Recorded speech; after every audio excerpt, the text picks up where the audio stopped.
Hi everyone, welcome back. It's God of YouTube here. Obviously today I'm just going to show you how to obviously make your own mini terrarium. So yeah, let's get straight into it. So first of all, you've got your terrarium, which is just obviously what I've got here. It's an old Yankee Candle jar which I've just washed out. So simply you just get a bit of this, which is a bit of compost, well, mixed up soil, which I got from the forest floor today, as you can see. It's nothing special, but it's all the things that you need. Take a spoon, but before I do that, wait for the big one. So you've got two different stones here, so I'm going to put these stones into there, put a couple of stones in the bottom. Now obviously this is just a temporarily one, so I can show you what to do. So capillary matting in the bottom like that. Just make sure that you get it all in there, as they say. There you go. Might help if I actually use the other side. Don't have to be too neat. Okay, make sure it's all in there like so. So at the moment you've got the stones, a bit of capillary matting, as you can see. Okay, so next comes the soil. Take your spoon, get a couple of bits of this, as you do, and just obviously put a bit in there like that. Now it will have lumps in because it's off the forest floor, but it all makes it look better in the end. Even it out. Now I'm using a spoon because rather than get your hands in it when it goes everywhere, which is not good. So I'm just going to make sure that's keeping it even.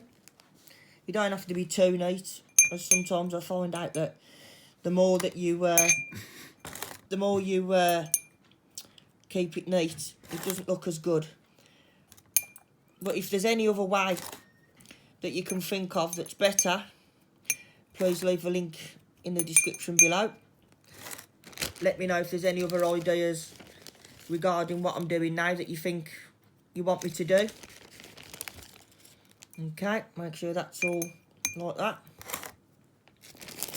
And obviously I'm not going to overload it because of the size of the jar. Depending, you don't have to do it with just this size of the jar. You can do it with any size jar, or even it doesn't have to be a jar, it can be plastic with a lid. So it doesn't really need to be fancy, just as long as it can contain the moisture, so that eventually you can put a lid on it. Right, so here we go. So as you can see, give it a tap. I've got the stones underneath, capillary matting then went on top, bit of soil on it as well, as you can see. So let's get straight into it. Right, we've got a plant which I've actually had to trim off the top because it was obviously too tall, but don't worry about that. There's plenty, I don't know if you can have a look, but there's plenty of other little tiny shoots which are sprouting up all around it, which will... There's even a little bit of moss on that as well. Yeah. So the moss, once it's planted, the moss will actually hold the moisture, which will do the plant quite good. It will never really dry out. So what you do, get your tweezers, and you find out where you're going to put it. So with these normally, there's a line, which is one there, and then there should be, yep, one there. So to me that looks like they've made it in a mould and fused it together. So my advice is don't put anything towards the front because you don't want to probably see that line. Always make sure that you've got a clear front where the lines are perfectly down your middle, or at the sides maybe. So when you look at your terrarium, you always want to kind of plan it out. So I'm looking from this side. So obviously I'll try my best to make it look as neat as I can. So right, move some of your soil, as you can see. Now I might need some more soil, as we go along. So what I'm going to do, I'm just going to push that in there. Make sure all the roots are comfortable. Okay. Like I say, it doesn't have to be special. Just obviously make sure you can even use the log, which I'll be putting in soon, just to pack it all down so it's nice and tight. Which is, you need it sort of around the roots because it holds in the moisture, gives it a bit of anchorage. There you go. Just make sure that's all okay. Lovely, lovely. Just get a bit of that. It's no good for your salt. Right, so at the moment, obviously you can see that that's one plant in. So we've got the stones, the matting, and then we've put the soil in, and obviously now we've started to put the plants in, as you can see. Okay, so make sure that all them roots are fastened down. Okay, now I'm just using this as a dibber. You could use anything really, but to get in the nooks and crannies, I find that this works better for me. And as well, to get into the certain parts of the plant where the roots are, this always works well. Just to obviously push that down, as you can see, around the roots, which is okay. Make sure that all the roots, as much as you can. Okay. Right, that's looking nice. That's looking really nice. Right, okay, so next you're going to want a bit of tree stump, which it's just off the forest floor. I reckon I like the texture of it. It's quite nice anyway. So, yeah, so obviously that will go there. And then, let's have a look, So, don't worry guys, I'll show you what I'm about to do. So, there you go. Might need a bit of a trim. Nah, normally I'll just push it down like that. There you go. Yes, it has moved the plants a bit, but we can always pat that down again. Like I say, you can always neaten it up afterwards. Okay. And if need be as well, you could always come back and trim it up, or just give it a tap, which then flattens it out, as you can see. Okay, so that's all there. So next, obviously, you want your moss. Now, this type of moss is kind of a short head moss, which compared to most of the moss that I've got here, which is long haired. I'm not really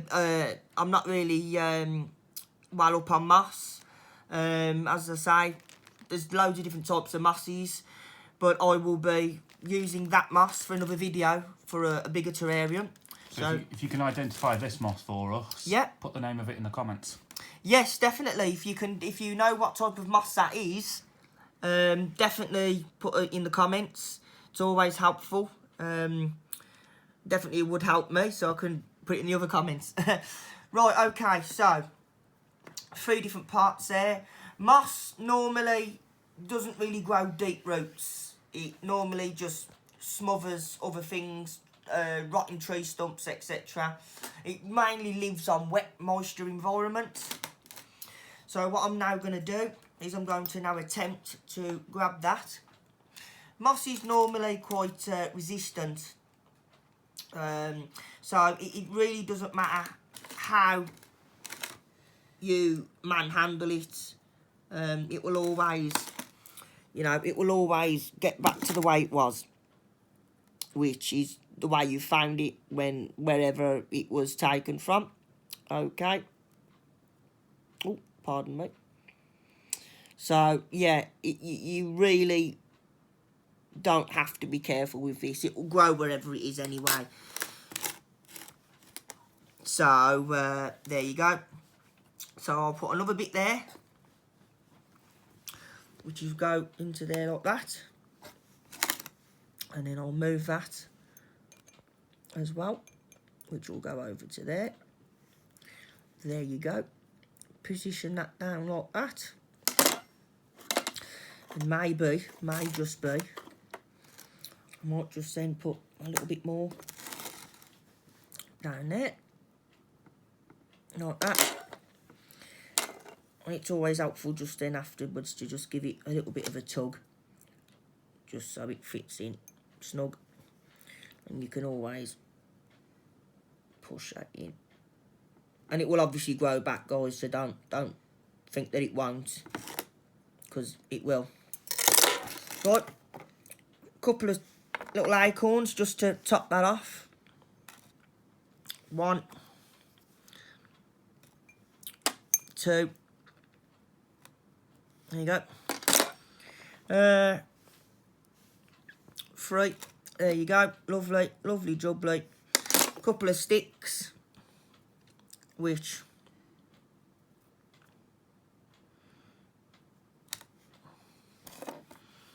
there you go.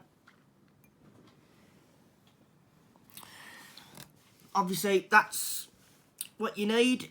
Okay. Pop the lid on. And there you have your own little terrarium. Planted up. Lovely jubbly. Everything else is already in there. What I would say, guys, quickly before we have to go is give it a little misting down. Don't need to be too hasty because the water will run from the top back on. So it's like the weather climate in there. So there you have it, guys. Your own little terrarium. So look forward to seeing you soon. Please like and subscribe. Thank you very much.